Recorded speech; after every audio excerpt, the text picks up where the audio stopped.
Hello everyone, welcome back to my channel. आज की video में हम डिस्कस करेंगे कॉरपोरेटिव सोसाइटी के बारे में। कॉरपोरेटिव सोसाइटी मतलब एक ऐसा बिजनेस जिसे अपने ही मेंबर्स को सर्विसेज प्रोवाइड करने के लिए ओपन किया जाता है। तो the cooperative society is a voluntary association of person.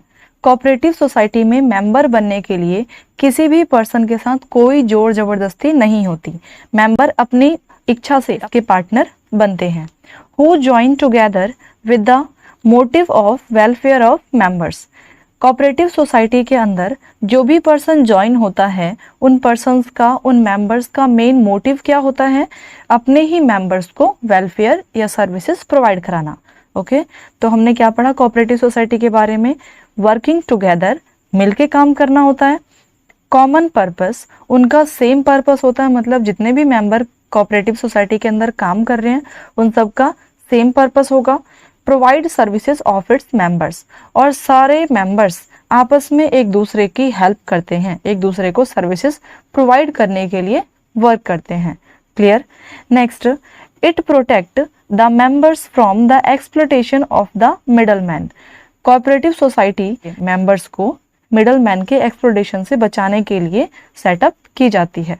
जैसे एग्जाम्पल, जो गुड्स फैक्ट्री के अंदर 70 रुपीज़ का प्रोड्यूस होता है वो गुड्स मिडलमैन से होता हुआ मार्केट तक 100 रुपीज़ का कस्टमर्स को पड़ता है। ओके, तो कस्टमर इसके लिए 100 रुपीज़ पे कर रहा है बट एक्चुअल प्राइस है 70 रुपीज़, बट कस्टमर को 100 रुपीज़ पे करना पड़ रहा है।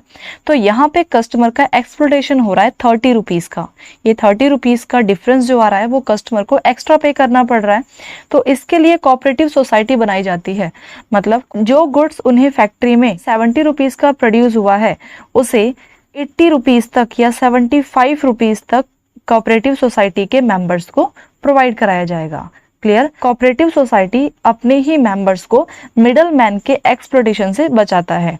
यहाँ पे किसी मिडल मैन की रिक्वायरमेंट नहीं हो रही। जो गुड्स 70 रुपीज़ का प्रोड्यूस हो रहा है उसे ट्रांसपोर्टेशन कॉस्ट ऐड करने के बाद अब 80 रुपीज़ में मेंबर्स को प्रोवाइड कराया जाएगा। क्लियर? तो अब कंपनी के मेंबर्स को 20 रुपीज़ का क्या हो रहा है? बेनिफिट हो रहा है विदाउट मिडलमैन के। ओके, कोऑपरेटिव सोसाइटी को सेटअप करने के लिए कम से कम 10 मेंबर की रिक्वायरमेंट होती है और ज़्यादा से ज़्यादा अनलिमिटेड कितने भी हो सकते हैं, कोई रिस्ट्रिक्शन नहीं है। Next, it is compulsory for the cooperative society to get registered under the cooperative society act 1912। Cooperative society के लिए कोऑपरेटिव सोसाइटी एक्ट 1912 के अंडर रजिस्ट्रेशन कराना कंपल्सरी है। ओके, ये थी कोऑपरेटिव सोसाइटी के मीनिंग। नेक्स्ट हम डिस्कस करेंगे कोऑपरेटिव सोसाइटी के क्या फीचर्स हैं। फर्स्ट फीचर है लिमिटेड लायबिलिटी। कोऑपरेटिव सोसाइटी के अंदर उनके मेंबर्स की लायबिलिटी लिमिटेड होती है। लिमिटेड का मतलब है कि जितना हमने कैपिटल कंट्रीब्यूट किया है उतने तक की ही हमारी लायबिलिटी बनती है, उससे एक्स्ट्रा हमें एक भी रुपए पे नहीं करना होता। Clear? Next, service motive. Cooperative society को ओपन क्यों किया जाता है? क्योंकि मेन मोटिव क्या है इनका? सर्विस प्रोवाइड करना। ओके, नेक्स्ट है लीगल स्टेटस।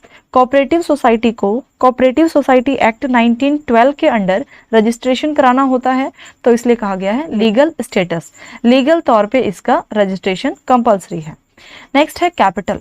कोऑपरेटिव सोसाइटी को चलाने के लिए, मतलब कोऑपरेटिव ऑर्गेनाइजेशन को चलाने के लिए कैपिटल का कंट्रीब्यूशन कौन करता है? इसके मेंबर्स। जितने मेंबर्स इस ऑर्गेनाइजेशन में काम करते हैं वो सब कैपिटल का कंट्रीब्यूशन करते हैं। ओके, नेक्स्ट आता है वॉलंटरी मेंबरशिप।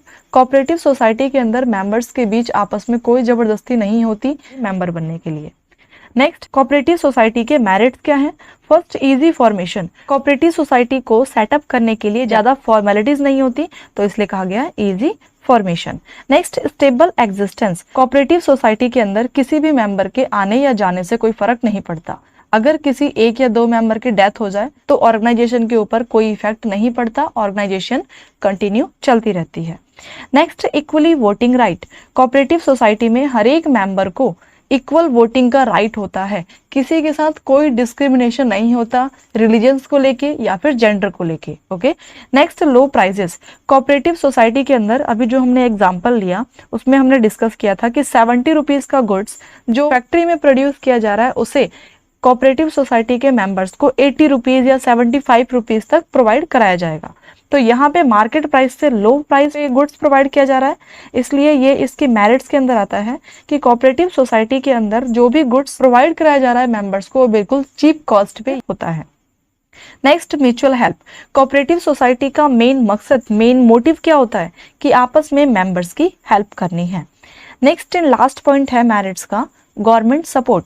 कोऑपरेटिव सोसाइटी को गवर्नमेंट भी सपोर्ट करती है, क्योंकि गवर्नमेंट लोगों की हेल्प करती है, तो गवर्नमेंट का मानना है कि कोऑपरेटिव सोसाइटी भी हमारी तरह ही, मतलब गवर्नमेंट की तरह ही काम कर रही है, लोगों की हेल्प कर रही है, तो इस कारण गवर्नमेंट भी उनको सपोर्ट करती है, उनको कुछ सब्सिडीज प्रोवाइड करती है, जैसे टैक्स डिडक्शन। नेक्स्ट है डीमेरिट्स। कोऑपरेटिव सोसाइटी के डीमेरिट्स क्या है?